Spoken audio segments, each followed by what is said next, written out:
this is kind of what I thought we might do today. I can just do a really quick 5-minute of why we run it the way we run it. And then Anna Marie can talk about how she brands it. And Ann Moskowski can talk about how she runs the chat between 2 different platforms. And I'll go over timing. And Jamie Mogul said she'd join us and talk for a little bit about what it's like to host, how it's different when you're virtual. And then Roberta can take us through the whole process. And then we'll get our suggestions together in writing and send it to you. How's that? It sounds good. Does that work? Okay. Ooh, some more people are coming. Jamie.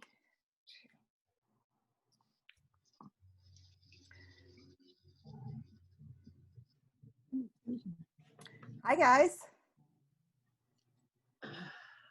Oh, Anne Marie put her logo up too. She and I do the same thing when we don't want to show our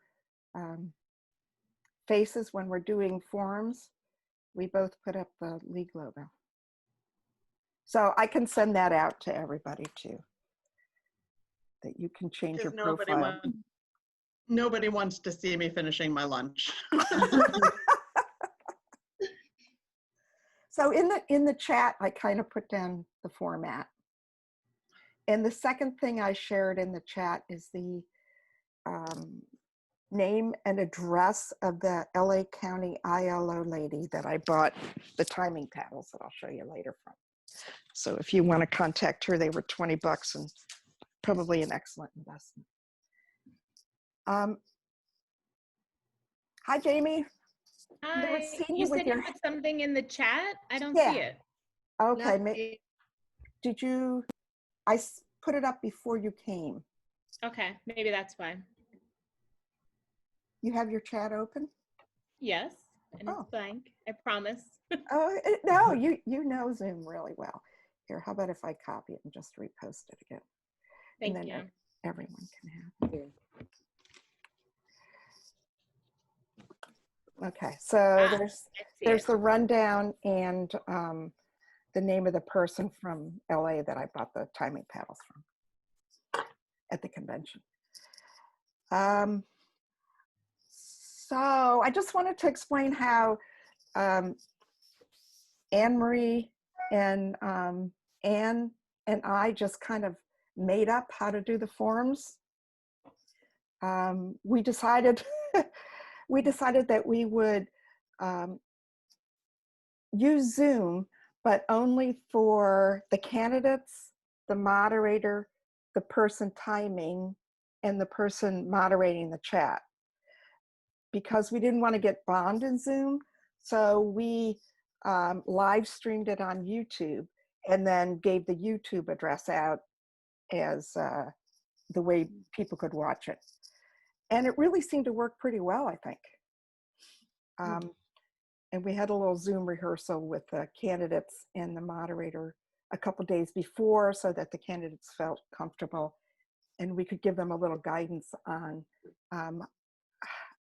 because Zoom was so new at the time, backgrounds and lighting and audio and stuff. So that might be a good thing to do before you do a forum, is just, have a meeting. And I also flipped a coin so we could see who wanted to give their opening statement first and closing statement last. The important thing of doing that is that gives them a reason to show up for the rehearsal. Yeah, that's good reason. So oops, there's Rosemary Lord's coming too. Okay, so how about if we get started? If Anne Marie, are you ready to talk a little bit about how you do the branding? Ready as I'm going to be today. So if you could allow me to share stuff, oh, yeah. I might share my screen some. Just to kind of jump off, originally Kathy had tagged me to talk about Zoom and YouTube streaming a little bit. And I did a lot of technical figuring things out. So just for people who are like, way too many names and all that stuff, Zoom is where the meeting happens. It's meeting software. More expensive versions of Zoom. I assume, Kathy, you also have the professional edition like me, Yeah. without webinar. So Yeah. there are a number of editions of Zoom. So if you've attended a Zoom meeting or webinar, depending on how much money you fork out, you could get fancier and fancier participant features. But it's possible to run a webinar like we are on a slightly simpler platform. And pretty much all the paid versions come with the ability to stream your meeting to another platform, which includes Facebook, YouTube. I feel like there's a third. Oh, there's like a Facebook Workplace. Yeah. There's a custom streaming service. And if you do anything but custom, it takes you right to the stream and you go to the platform and stuff like that. If you want to schedule one in advance, that's when you go to custom. So basically we can schedule that meeting on our other platform, which happens to be YouTube, or you can, you can schedule it and then you can go set up the meeting ahead of time and stuff like that and time it carefully and do a little bit of artwork. And I was going to talk about what I do with the artwork. And you can also stream to more than one place at a time, which, you know, I like fancy stuff and I like figuring out technology. So I was really hoping to get us there, but the chat function was really one of the things that held me back from spending a lot more time figuring out how to do that. I mean, it's also an expense because in order to do that, you have to add yet another service, which would be like a streaming provider. And some of these people, like the Delaware County Board of Elections, is streaming to their website and they're streaming to Facebook when they're having a meeting. That's done using some sort of streaming provider, and you have to have an account with them as well. But my other concern was on Facebook, I wasn't seeing a lot of moderation features for the chat, whereas on the YouTube, you can have a live chat, but you have powerful moderation features. Anybody who's a manager or I think manager is the name of the permissions. We can check me for the documentation for that, but that person can either remove someone from the chat entirely, delete inappropriate activity, put someone on pause. There's a lot of stuff you can do if people get inappropriate, whereas Facebook, I mean, if you've seen any of these Facebook chats, they're really out of control. So we focus our energy on YouTube and the branding's better there. And a lot of people won't, like on Facebook, you need a Facebook account and a lot of people are uncomfortable with that. So it was really the better road, but we need that other platform really do that public stream. And that way, as Kathy said, we don't even have to deal with authenticating people for the meeting and managing people for the recording. It's much better. You have a lot more control. So Anne-Marie, I'm wondering if today, just to keep it in an hour, we can assume that one person who's running the forum, technically like you do, would know how to set up the stream and all that stuff. And if we can talk more about the branding and the timing and the chat moderating and the candidate moderating today. You know, she's getting to that. And all this is leading up to, because we're scheduling it ahead of time, like anything where we're doing marketing and publicity, when we set it up, and if I share this really quickly, oops. You're a co-host, so you can share. Screen. Okay, hang on.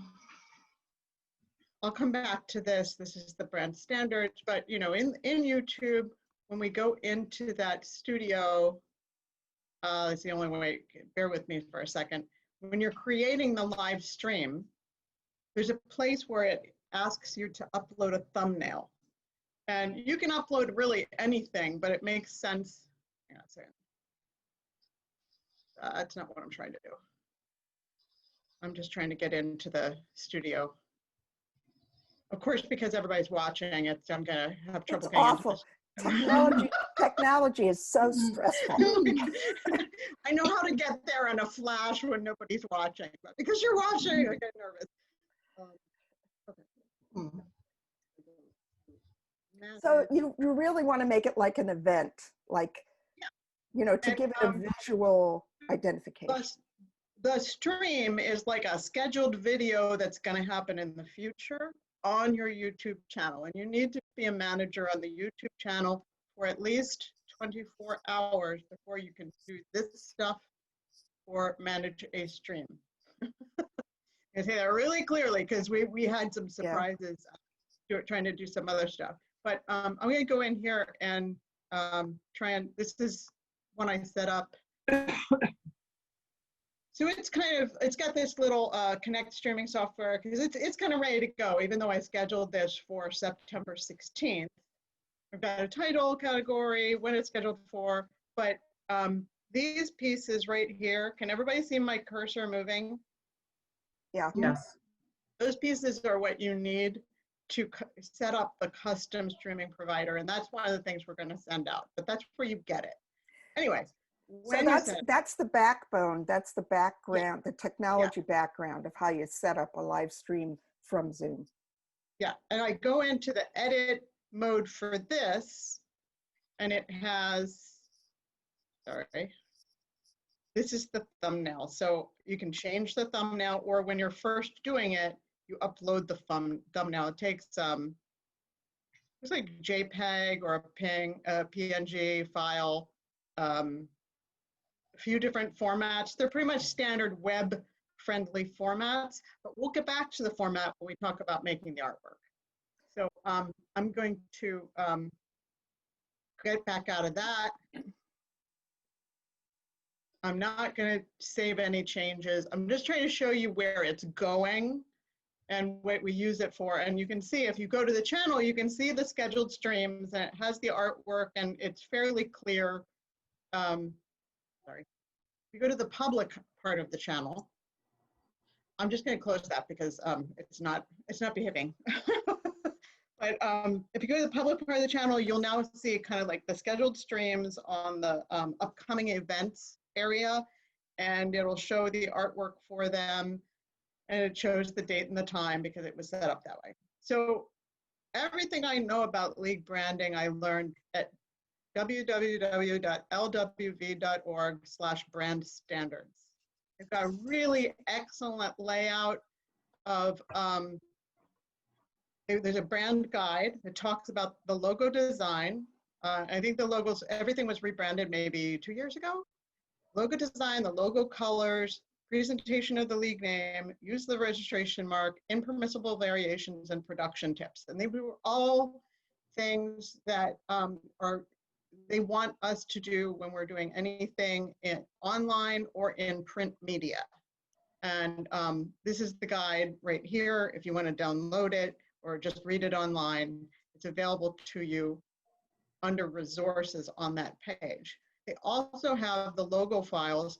Within the guide, they discuss 5 different national logos with variations, and the guide really gets into how to use those. It gets into colors that you can use for the logo guide, and it gets into, I'm sorry, for the actual logo, colors that are valid for using in the logo, and then colors that are valid for using behind the logo and how you can vary and change it.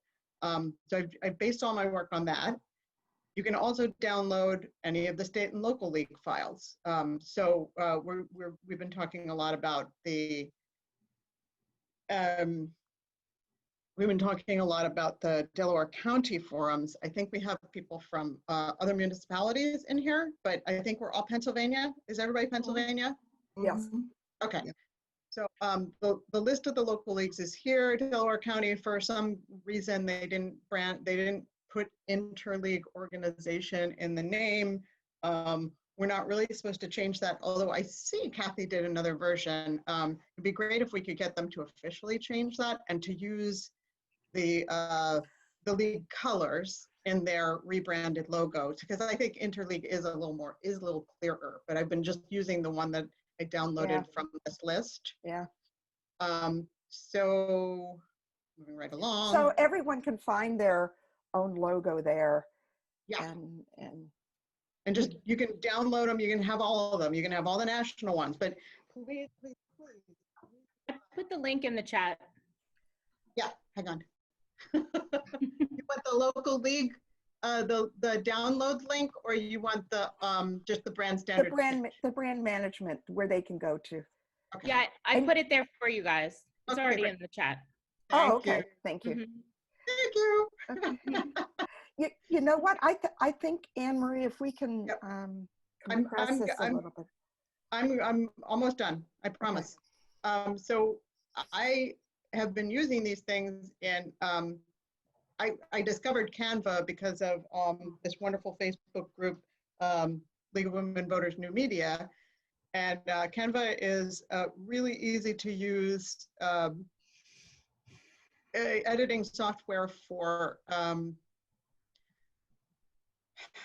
want to say for images, but you can also do like little video. It's a little more powerful than what I'm using it for. But once I turned on the paid version, you can do a lot with the unpaid version. They also have this brand kit that I want to quickly show you. You can upload a number of logos, which I did, and then you can save a template of brand colors here. Oh, that's And a great idea. and the brand fonts. These are all from the guide. If you see this list of colors, those are the legal colors: white, black, red, red, blue, two different purples and a gold. Those are the brand colors, and these are the brand fonts. So then whenever I want to use them, I can just, it's very easy to find them. And then they have templates. So for social media, if you're doing an Instagram post or a Facebook cover, or whatever, they also have the YouTube. So you can make sure it's the appropriate size, and which, for any of you who've worked in the editing software, it's like the right pixels and resolution and stuff like that. What you're building is designed for that platform, and you don't have to know what the dimensions of the platform are. And that's really important, because those things are really important. It looks not good when you take something from one platform and go to another and just like hack it together. It looks like you hacked it together. So anyway, I created a number of images. I'm being internally consistent. I'm not a graphic designer, but I do like things that are balanced and, have some visual balance. So I put together images so far for the 3 forums that we have, using the headshots, and I had to do some cropping and all that. I'm not going to go into a lot more detail. Was there something else that you think would be useful for people to know, Kathy? Yeah. I have a question. Hi. I use Canva, but I use the free version. Is Yeah. that brand kit in the free version? I don't remember it. No, I had to pay for it to get the branding. And how much is that? I have to look at that. Hang on. Okay, that's all right. That's all right. I'll check. When you find it, just shoot me an email, Anna Marie. I appreciate it. I have another suggestion. Do any of you use PowerPoint? You use PowerPoint? Because once you find out the size of the image that you need to create, you can use PowerPoint and set up, I use Keynote, the Apple one, and set up your slide presentation that size and export that as a ping. So that's what I've been using, because Canva is really easy to use and you can make posters and everything else in it. I highly recommend it. But if you don't feel comfortable switching platforms, just find out the pixel size. We can advise you on that and use PowerPoint. Kathy, I have a question. Can I ask a question, please? Sure. Thank you. Can we use the one you did in, Apple, I use PowerPoint. Can we use that as a template and then just replace the photos and the text? You should be able to. It won't be as clean, probably, if you're swapping it out on another platform. I mean, as long as you know how to edit an image and swap things in and out, you should be fine. Well, what we could do is to make templates. That's a very good suggestion, Barbara. We could make templates for YouTube, templates for Instagram, in PowerPoint and send them out. And then every time you're doing your own debate, you just replace the text and the graphic. Does that make sense? And the That's third ex- one, That, the that third, would work. That would work for me. Thank you. Kat. the third image size you're going to want is the Facebook event cover. And the reason I'm harping so much on that one is early on when I started doing some stuff with Roberta on the Radnor League, I noticed that the candidates' campaigns for our forum, they were creating Facebook events with campaign branded images. We didn't have a Facebook event. So if we're proactive and we send out, if we're proactive and we send stuff out, we can tell them to use ours to promote it. So that's the importance there is it keeps it from looking like like so-and-so's campaign. Partisan, yeah. Jamie, do you have a question?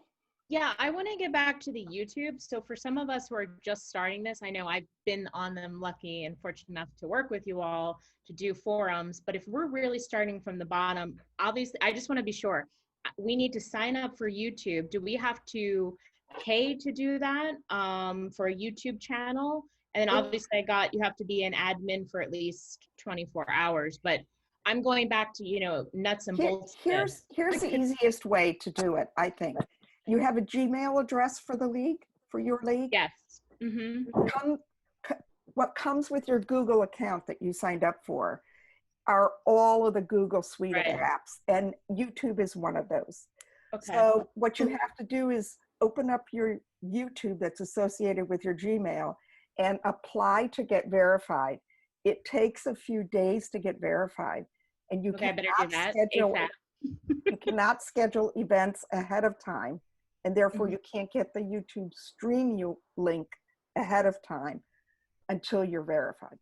And I would I come back to brand channels. You want to create a brand channel because that gives you the ability to give other people permission to do stuff on it, so that if you get an intern or a student person or whatever, videographer, anyone who's going to help you with your videos, they'll all be uploaded to the brand channel. And I can help you with that offline if you want. And we could, maybe I'll try and incorporate some setup of the YouTube channel. And there's a Zoom, just also going back. So once you have that set up, like I've been on it and you always tell me, Anna Marie, pause, we're going live, right? And we count down for this, because there's a bit of a delay, a lag. But is that function on there that I'll know how to do that from Zoom? A paid Zoom, as you're saying, a paid Zoom account. So what happens whenever I'm streaming is first I click the, stream on blah, blah, blah, blah, whatever I'm streaming on, whether it's Facebook or YouTube. It launches the other product, and then there's a time and a place in the other product where I can click, okay, go live. And the timing is not as exact. I'm never sure exactly when it's going to start, although I with a lot of testing, I've learned more. And I'd like to actually run a test offline with Kathy before I finish documentation for this. Sorry, that's my beagle. Okay. All right. So I just want to make sure that the nuts and bolts of it, I understand, is the YouTube sign up. We'll do that. And then making sure we have a paid, I think we need to do a paid Zoom anyway, because you need to allow for a certain number of participants and safety and timing. They don't clip the amount of time. Okay. Do I think I have it all right? I just want to make sure for those who are on for Monco leagues that I've invited, we're doing this on our own for the first time. I've done it, luckily I've had you all to help me, but we're going to be doing it ourselves soon. Yeah. And you only need one host, as long as that person can be available to kick things off. They can assign other people co-host and even leave the meeting as.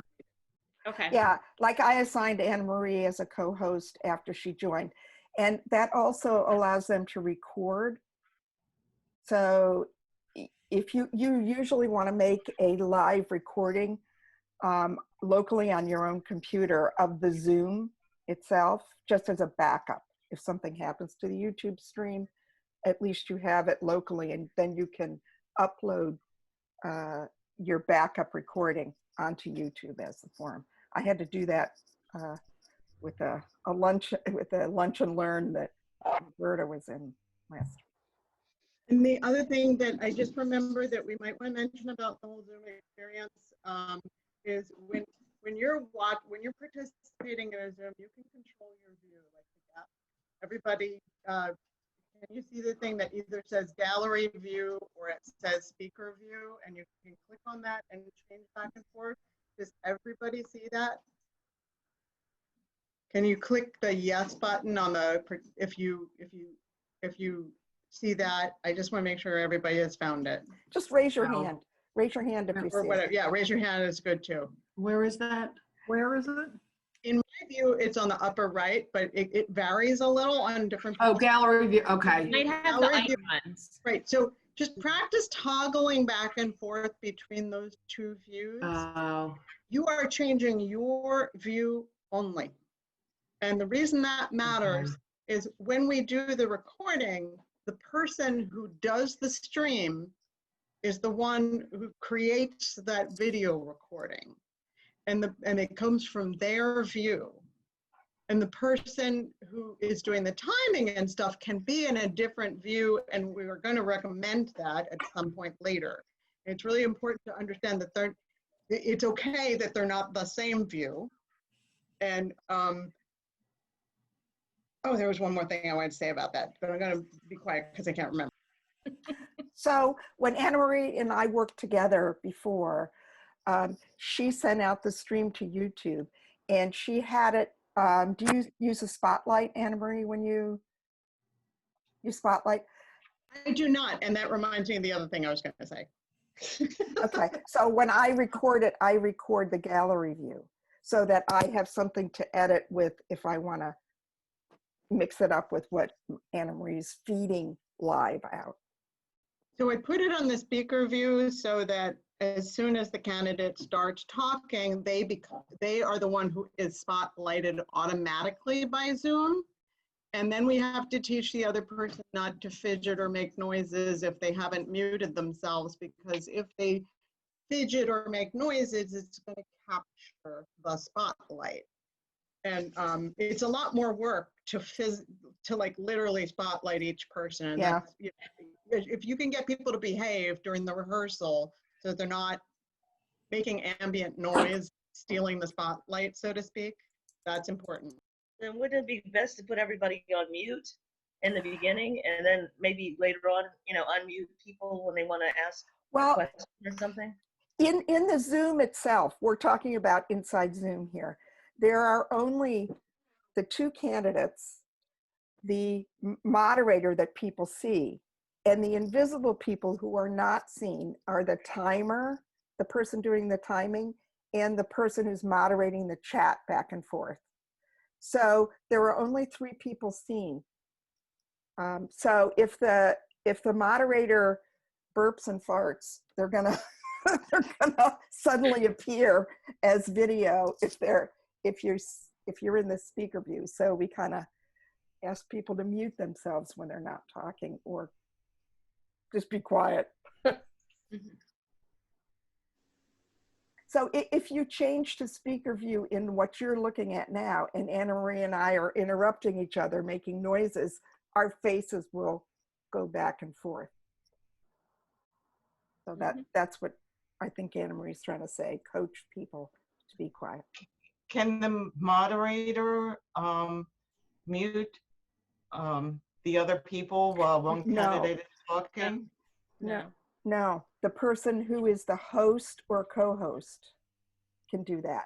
Like I can mute you, Adrian, but because I'm the host of it. Okay, so you don't want to be, if you can avoid being the director and the audio person and everything else when you're running a Zoom, try to avoid it. It's better to make people responsible themselves. If you've never hosted a Zoom before, it's a good idea to do some practicing way before you stream. So, Jamie, did you want to say? can I ask a question? Yeah. How do the speakers see the timer? Because the speaker will be the participants inside the Zoom, the host and the candidates will be in gallery view. Okay. So when I'm timing, Okay. there, Okay. and then when I stop my video, Mm-hmm. I put in a league logo, and that's the way I appear. So they know when they see my little timing thing Okay. that that's the time. And they Okay, but all they see it automatically. they see the timer. They see it. It's not streamed out Mhm. because only the speaker is getting streamed out. Okay. Good Does question. the moderator see the time as well? Yes. Thank you. Oh, wow. That was a lot of info. Phew. We're going to send this out in writing, so we'll try to get it together soon. Ann Moskowski, do you want to, is she here? I'm here. Oh, okay. Oh, there you are. One of many beautiful faces. Do you want to talk a little bit about how you do chat? And do you want to Sure. share anything? I'll make you a co-host too if you want. No, I don't need to share. I don't think I need to share. Okay. Because we're all ladies, right? Ladies, good afternoon. I'm on the question side, which anybody who's been involved with anything League of Women Voters candidate forums in the past gets, right? We get the questions. Usually the questions in an unvirtual world have been on little 3x5 cards that get passed out to people. They write them down, and then another group of League people vet it, go through them and vet the questions and pass those on to the moderator, all in real time. So in a virtual world, we had to moderate and change that process. And what we've done is, in our case, for the few that we did in the spring, we created a Google form that was either, in the case of Radnor, when they first started out, just said, ask the candidate question. And that was embedded into the event information. The next couple of ones we did a registration and a ask the candidates embedded in that, so they could ask a question. So no matter what form you want to use, no matter what Google form you want to use, I would be happy to share that out with people because they're easy to do, but once they're created, you can just change it. So what happens in that case? I checked to see if we had anybody registered for our first candidate forum on the 16th. Currently, we have 9 people that have already registered. And of those 9, 3 people submitted questions. And of the questions, I would say we have maybe now about 5 questions that have come in ahead of time. What we did in the spring, we shared any questions that came in ahead of time, if they were good questions and not necessarily repeats. That's the other thing you could do ahead of time. We shared those with the moderator. Obviously not with the candidates, but just with the moderator and the people who are running the behind the scenes. During the live stream, the participants have the chance to enter questions into the YouTube screen, which we don't have up, but people probably understand that that's like a Facebook one and that. So my job was not to so much worry about the ones that came in ahead of time, even though I also moderated those to see in case something didn't get asked that was asked ahead of time, then I went and copied and pasted it from this Google form or doc, but also to look at the live streaming questions. And depending again on the question and what had been asked or not asked, they were then shared with the moderator. So I would have to flip back and forth, which took a little bit of time the first time to get to do, but I figured it out. So I would flip back and forth between the Zoom screen and the YouTube screen. So I would be monitoring the YouTube screen, and then I would go over to the Zoom screen, and I would go to the chat area of the Zoom screen, and I would pick the moderator. So I'm not going to do that. I'm just going to show you that what I would do is, let's see if this works. Here we go. I took a question from actually the Google form to show you. And so this is one of the questions that's already been submitted. Can you see it? It says, what is your position on redistricting? That's what the moderator would see. The moderator. You don't send that to everybody. Because No, but I'm just showing as an example. Where it says everyone, the word there would be moderator. Okay? So me, the question person, I would go to the little drop down that is there in the chat. I would pick moderator instead of everyone, and copy and paste that in there. And then the moderator would see that question. So only the moderator would see that question. The other thing that's important in this protection world that we're in, this virtual world, when we first set this up for the first one, Anna Marie and I tested this out with each other, right, Anna Marie? And we realized that I, the question person, needed to be made a co-host so I could do that. Otherwise, I could not do that because all I would be a streaming participant.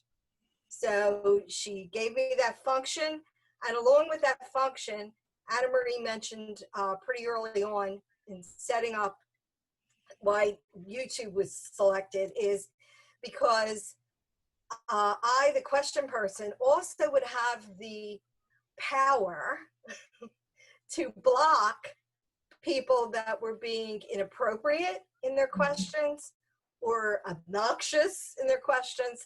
That did not happen to us, thank God, did not happen. But if it was somebody acting out, I could literally block them and then nobody would see what they were posting. Is there any fear that you won't have enough questions? That has always been a fear, right? In any candidate forum, live or in person. So there is those bank of questions that also have been prepared and shared with the moderator. That's what I would suggest, yeah. Mm-hmm. So for when I timed it out, with the format that we were using in the spring, it would take 15 to 20 questions with the opening and closing statements and the Pledge of Allegiance and the explanation that's by the about, moderator. about right, yeah. So I just want to understand, Ann, you had co-host control of the YouTube stream also, or just? It's on the question side. Is Anna Marie on? She could probably explain it even better. I think on the brand channel, the person moderating the chat should have, I think it's manager permissions. I haven't tested all of them, but that person should be made a manager. Okay. So anyone and that person should probably be pretty facile with chat, copy paste, switching windows. That if you're not, you're going to struggle a little under the gun of, But the copy paste part, if you remember, Anna Marie, the very first one we did, I was doing that and you still couldn't see it. So there was some setting that needed to be made on the YouTube side. So I would be able to do that. And then also gave me the power if I had it to. At one point we tested out block. I think I blocked Anna Marie and oh, well, there we go. You use that sparingly, right? I don't think you can copy and paste from the Zoom chat. You can copy, but I mean, primarily we're pasting into the Zoom chat. So it's the conversation, because we're taking questions from the audience, and the audience is viewing us on YouTube, and that's where we're moderating so heavily. That's why that person needs privileges on the YouTube channel. Okay. The person's copying it from the stream there and maybe editing a little in the chat before they lob it over to the moderator. And then the moderator will need, or unless you have a separate question person, and that's not clear to me if anybody intends to do that, have a separate question person screening for the moderator who's not the person going in the YouTube moderation. You know, like, I don't know how many bodies we're talking about, but like they're having the skills to screen questions. Right. Like that's the thing where I was like, someone else probably needs to be doing all, because I haven't been at that table screening questions for a league thing. That's not in my skill set yet. And on the question moderator side, I guess the adjustment isn't even so much the copying and the pasting of the questions. It's that you're actually, unless you stop the audio part in either Zoom or the YouTube, you're hearing both audio streams. And they're not in sync. And they're not in sync, right? That's that little delay that we mentioned earlier. So in my end, I would stop the audio, and I can't remember now which one of them. So I was only hearing one audio stream and listening and watching the questions over YouTube, but copying and pasting those into the Zoom to the moderator. Does this make sense? I mean, if anybody watches, what we did in the spring, if you watch what we did in the spring, you'll see it in action. So Marcia had a question, and then Jamie and Susan. Can you actually save the Zoom group chat? Like yes. if I'm, how do you save it? The host, if you're a host of a meeting and you have a paid account, it automatically downloads. Huh. It saves in on my computer, in my documents folder, there's a Zoom folder, and each one of these, everything that we've typed in here is saved automatically. And how about with the where there's a link? If you click the link, well, then I guess that would be saved. So yeah, but it's it doesn't save as a link in chat because it's just plain text. Oh, okay. Because I'm looking at something from Jamie actually. That's a link for the brand standards. You know. Yes, and that will download if you're running the meeting. That will download.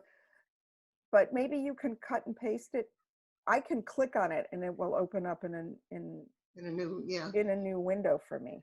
And if you're the Zoom host who's managing the stream, you also have that necessity to control which one you're hearing at any given moment. Make sure you're muted appropriately, and that you don't accidentally mute. I did this in one of my multitudinous tests, is I accidentally muted the stream that was going to YouTube. So it was like a silent film. Okay. Oh, could I ask what? I had a question. Is it my turn yet? Sure. Sure, you can hear. I mean, after all, I'll have to ask them. I'm noticing what's happening, at least on my screen as we're chit-chatting, and I'm thinking about what does the screen really look like when it's just the candidates and I'm the only one who will see questions. Usually during a debate, what I've found you really have to be able to do as a moderator is to flex with the questions and based on what's happening between the two candidates.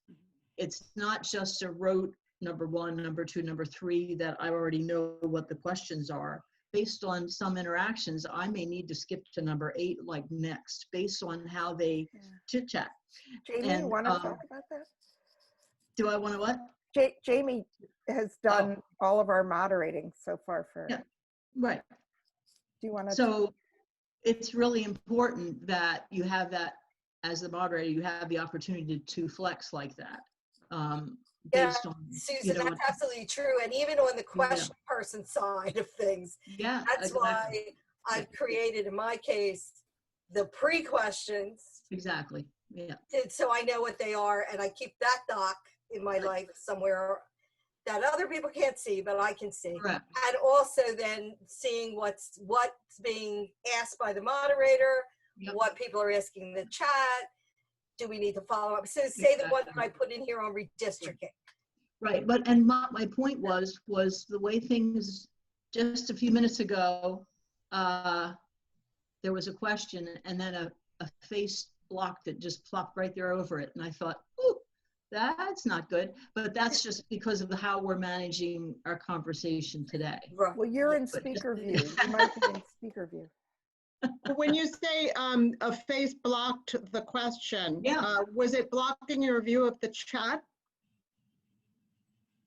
Was it a Just- written question? Yeah, Okay, so you can, this is another settings issue that you can Yes. control. yeah, So what I find, I prefer to view it, and I can't really show you my desktop, but I've got like the whole Brady Bunch thing on the left. All the controls are at the bottom. I've got the list of participants stacked over the chat on the right, and they're all snapped together in one screen. right. Sometimes when I first open a Zoom meeting, it'll open full screen. And when I open the participants or the chat, it opens kind of like a separate floaty window. Yes, And I find what I first have to do is get out of the full screen. correct. And then I can kind of snap them together. It's not always the same way, and I can't remember all the steps, but you can control that and get into that view before we go live. So here's what that view looks like. I just did a snap of my desktop where the lovely ladies are all over here on this side. And this would normally be chat, but because I wanted to see the participants, they're all over here. Gotcha, I see. So you can go into your individual Zoom settings and make it Got that it. way if you want. Got it. But Jamie, I know you had some comments about what it's like to moderate with insanity. I know I only have like 5 minutes, but this might overlap with a lot of things that have already been said. And obviously I'm available, Susan, if you want to talk about moderating, using Zoom, of course, Sure. give me a call. You have my info. Yep. But I would say first, we talked about the view. And if any of you have seen the videos, you only see 3 of us. You see the 2 candidates and the moderator. Right. But when you're, what? Somebody said something? Okay. So when I'm not talking in a forum, I mute myself. That is up to you. And I would practice using Zoom. I've used Zoom a lot, so I've gotten comfortable with it. But you have to be a multitasker. I found this is one instance where my ADD does come in handy because I can multitask. And that means, and sometimes you may even see my eyes shift and I'm looking, and Anne and I, in this case, it was Anne was tracking the questions, and there is a script, there is questions, and I can send that to anybody. I think Roberta will be talking about a script later. So I have the questions, but really I'm looking at them for the topic areas. So Anne would never send me something on redistricting if she knew we already had a question on redistricting. So that's an example. I mean, she put that question in there, but that's an example of something that could come up. But Susan, as you mentioned, you're also playing off of what's happening with the candidates. And I don't necessarily go, yes, I have all the questions, but sometimes I mix it up. If we've already talked about education, maybe I'll go to criminal justice reform. Or I'll say, oh, we have a question from the audience. So I'm multitasking.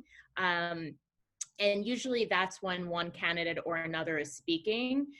So you have to be able to kind of dart your eyes back and forth without looking like, you know, ooh, I'm typing. And I do think it does take practice. Certainly, I think I've been better at it sometimes than others. But this is an example of doing that, right? So I'm not going to go in and look at the chat, and you have to watch your own movements. And I'll just say also about just the setup, and this is that practice session. Look at my background right now. I wouldn't be doing a background, right? I wouldn't be doing a background like this. Right. But the lighting is good. I always have a light in front of me. I mean, I didn't buy, some people have bought these like fancy lights because they're online all the time. But I just, you know, like, you know, I sit by a window because see, you're focused on my face and not the background, and it looks better when you're doing Zoom. There's also an option within Zoom about, and if you go to video, it has video settings, and you can make sure that it's optimized so that you look nice. Just FYI for all of us who have been on Zoom. But I can tell a lot of us, like if I was to go through here, like I'll give Anne, I'll call you out, but nobody's looking at Anne, but Anne wouldn't have lighting like that if she was to be the moderator or a speaker, right? Because the light is coming in on the side of her face. Right. So you definitely need to be comfortable with Zoom, be aware of your background. I mute myself when I'm not talking. And I would say also watch the videos, because you do need to be able to have this back and forth. And I would say the person who's taking the questions from YouTube, it doesn't help to just cut and paste things. Like Anne was saying, she was listening. Anne would remind me, oh, there was this question, if you scroll up, you didn't talk about prison reform or whatever the issue was. So she's kind of moderating what I'm saying, as well as, you know, and incredible multitasker there. So whoever is this person moderating the chat is also moderating what's happening in the forum, and then reminding me, okay, you really only have one question left. So that really is critical, because they're looking at timing as well. So you only have a set amount of questions, and I think that's going to be emailed out to people as far as how many questions you can get through. And the other big thing I'll tell you is practicing.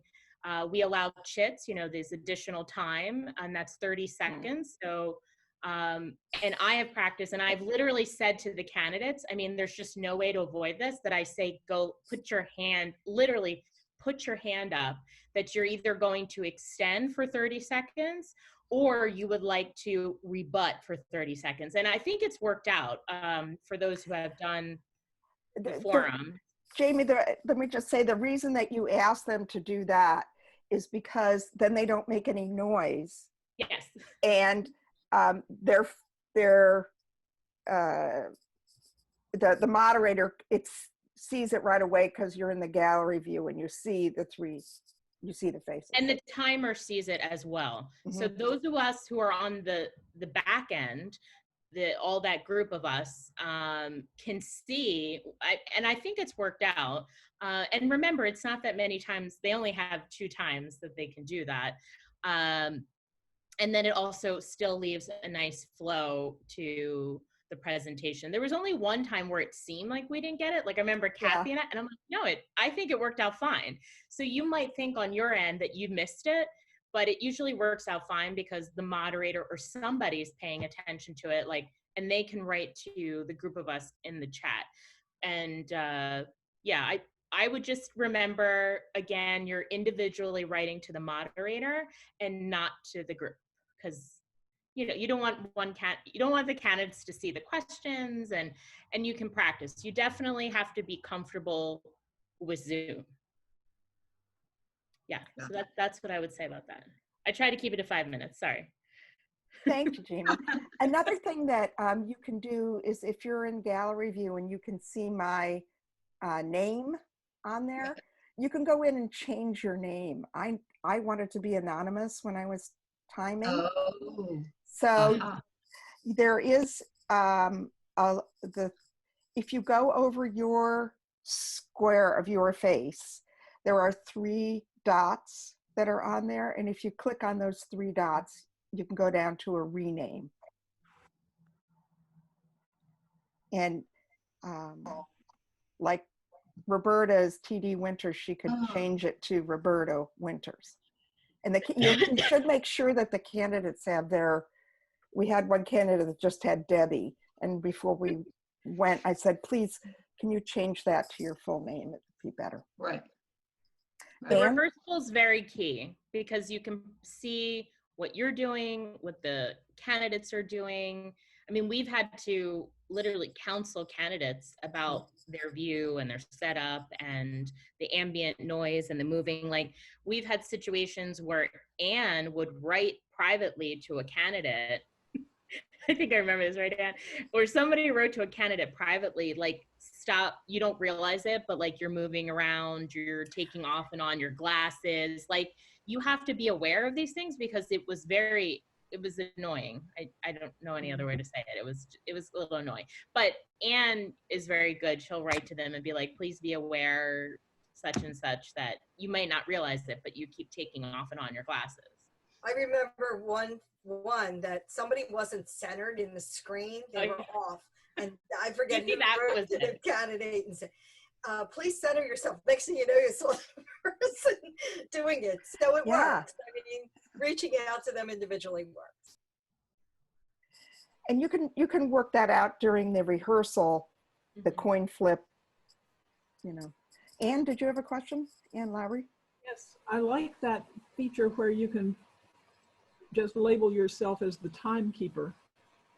But I don't get that when I click on those little 3 dots. It doesn't offer me that option.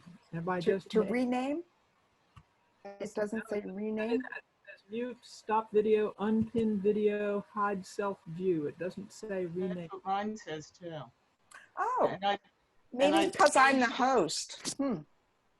No, I've done it before when I wasn't the host. I was able to rename, but so there is a meeting setting where you can allow participants to rename themselves or not, and that setting is probably no for this meeting. I just reset it that you can do it now. You are absolutely right, Anne Marie. Yes, I see that. There are a lot of settings in Zoom. She knows all the intricacies. My brain is too full. I can't remember them. Thank you for that. Okay. Roberta, did you have any? We're going to run a little long. If you need to scoot, feel free. Well, I think my responsibilities have to do with contacting the candidates. And getting pictures, getting pictures. So there are lots of challenges. The first thing I always do is go to Google and look up the person's name. And usually there's some campaign information there, and you can email that. And sometimes they get back to you and just say, League of Women Voters ask for candidate forum. And I always put in the title, League of Women Voters Ask, LWV Ask, so they know who it's coming from, because they don't know me from Adam. So LWV Ask, hopefully they'll get back to you. If they don't, and sometimes they don't, if they're an incumbent, you can call their office and say, can you give me the number of your campaign headquarters? You have to understand they can do no campaigning out of their elected office, but they can give you the number for their campaign office.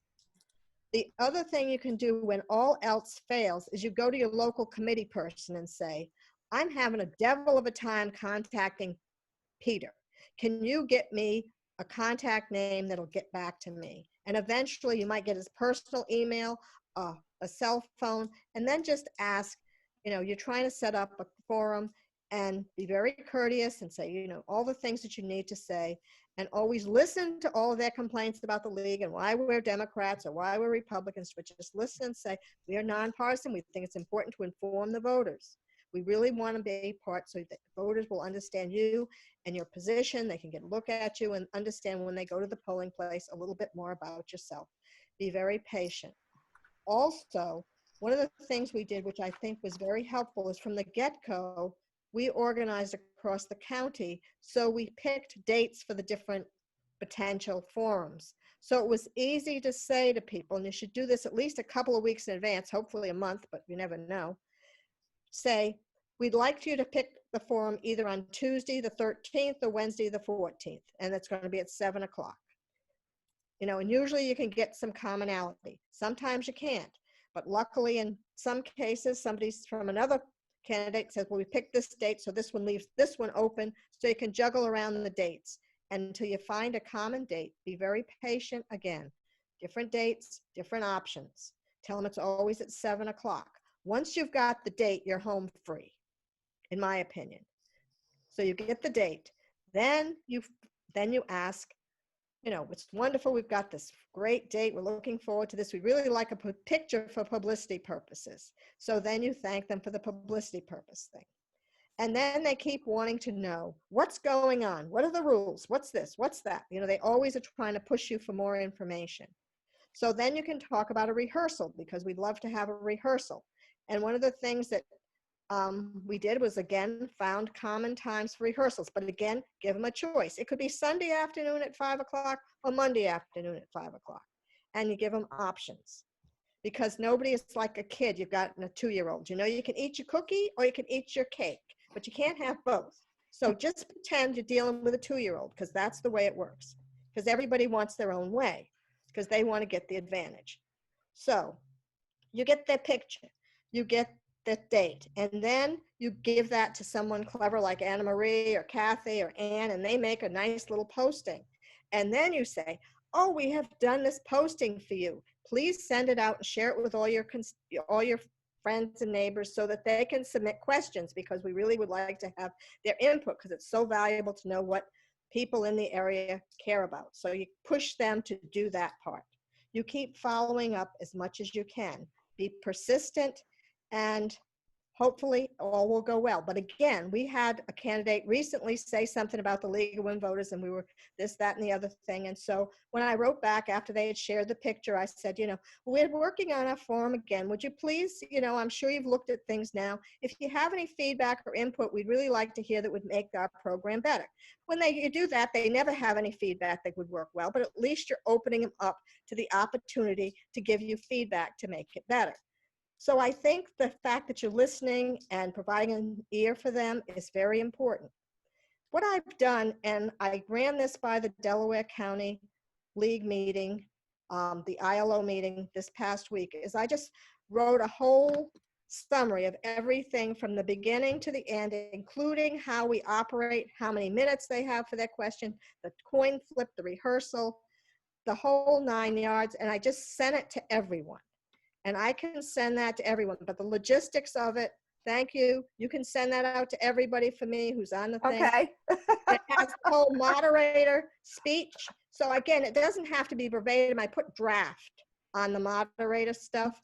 We have a couple of our old forums, which I sent to them. I said, look at our forums that we've done before, see what you see, you know what it's like.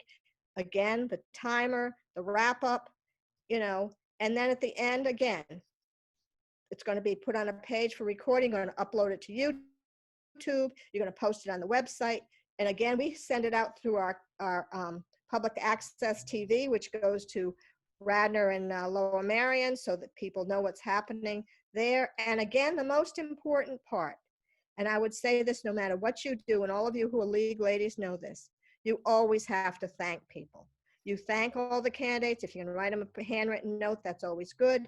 You thank the moderators, you thank the timers, and you make people feel like they're valued. And I can't tell you, Anna Marie and Kathy and Ann, they deserve a medal. I mean, they really do a job. But it's important to thank everybody that was involved, so hopefully they'll do it again. That's good. The other thing I want to remind you of, which I found out from listening to the National League stuff about conventions, on the conventions about virtual candidate forums and regular candidate forums, during the primary, we found somebody who did not want to participate in the forum, did not want to be on the same stage, didn't want to be on the same screen as that other candidate. And, I tried my best to make it happen. And eventually we sent them written questions sometimes that they can respond to if they don't want to be on the same screen. But it's really important that we call them out if they don't want to be a part of it. And I've never called out people because that's not my style. But I think if we're going to be successful, we need to start calling out people who think this isn't worth their time or effort, or they're too embarrassed to be on the same stage, or they think they're going to be outperformed by someone. I think it's time to just say, we regret, but so-and-so was unwilling. I have had people do nasty things like sign up and be on the same day as the last night of the session in Harrisburg, so they couldn't be there in attendance. We tried to get them to Zoom from Harrisburg. They were unwilling to do that. I mean, there's all kinds of tricks they'll play to avoid being in person on an event. But I think it's time we started calling them out because it's really problematic. How's that? Roberta, Yes. how would we call them out? I think we could probably put something in the newspaper. We could put it on the website, but we do not have empty seat forums. So if I want to be there and you don't want to be there, Jodine, you know, I'm sorry, the league doesn't do something just for me.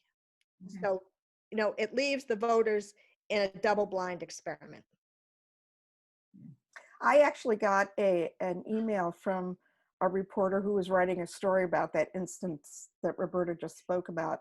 And that reporter wanted a copy of my emails back and forth with the candidate, and I refused to give them. Yeah. I thought that they were just our communications, and I told that to the reporter. But I had, just real fast, I'll tell the story. One time in my life, I was on a school board, and running for school board, it was, in our case, in Delaware County, it was the Lansdowne League at that time. And it was the William Penn School Board, and Lansdowne was one of the boroughs in that district.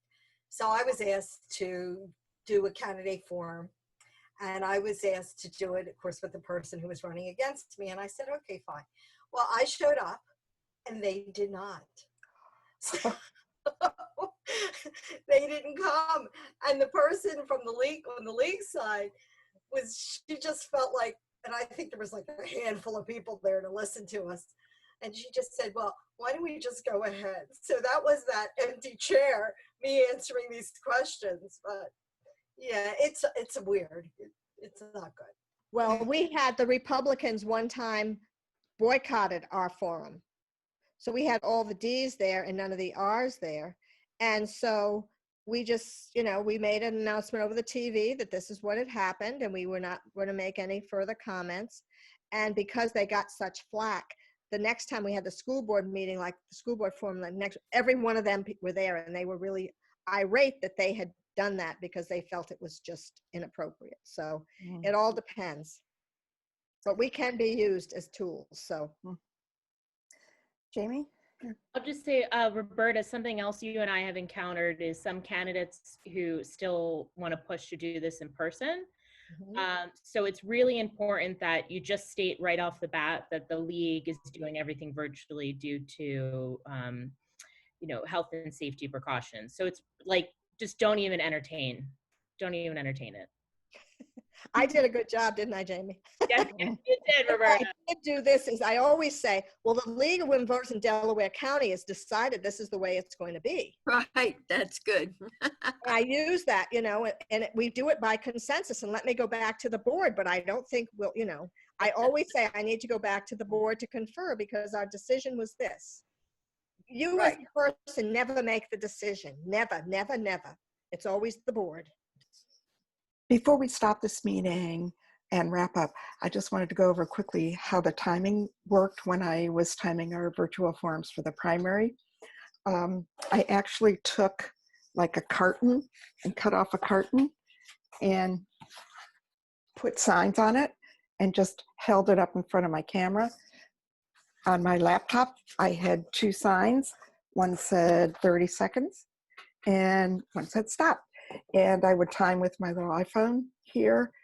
And let me just show you what it looked like when I was typing.